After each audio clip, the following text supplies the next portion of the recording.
et nous sommes descendus à une ferme située à Caloul, ça s'appelait.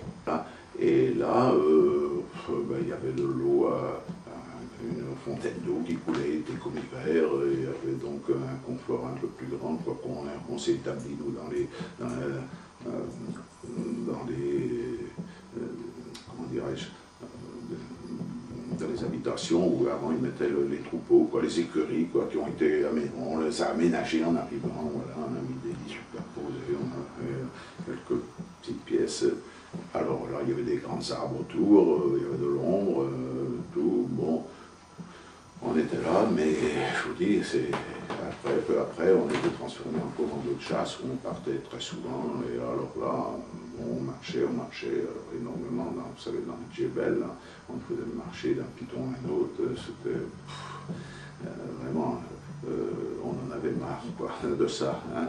Et là, on ne peut pas dire qu'on n'a jamais été attaqué sur ce piton, là, nous, la population, il y avait une certaine population qui vivait avec nous. En plus, on avait des harkis qui vivaient avec nous, là, et qui vivaient dans des mauvaises habitations tout autour, qu'on avait construit également pour eux. Et ces gens-là avaient des enfants, bon, avec eux c'était bien, on vivait séparés, mais ils crapaitaient avec nous quand même, hein, et ces gens-là, bon, on rigolait avec eux, on était en confiance tout à fait avec eux, avec les harkis. Les autres gens, bon, et encore à la fontaine, il y a quelques-uns qui habitaient autour, là, ils venaient au ravitaillement de l'eau, hein, parce qu'il en fallait aussi. Alors c'était des enfants surtout qui venaient à la corvée d'eau. Hein. Alors dans les maisons, il y avait des femmes beaucoup, mais les hommes, on ne sait pas où ils étaient. Hein. En principe, il n'y a pas beaucoup d'hommes. Hein. Est-ce qu'ils étaient partis, on ne sait pas où. Hein. Bon, on ne cherchait pas à comprendre. Hein.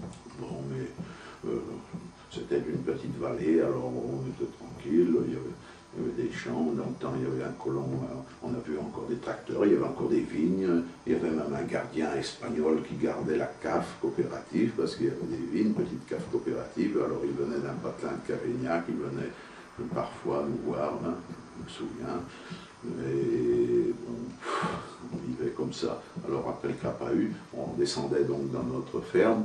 Qu'est-ce qu'on faisait? On lavait notre linge, on écrivait,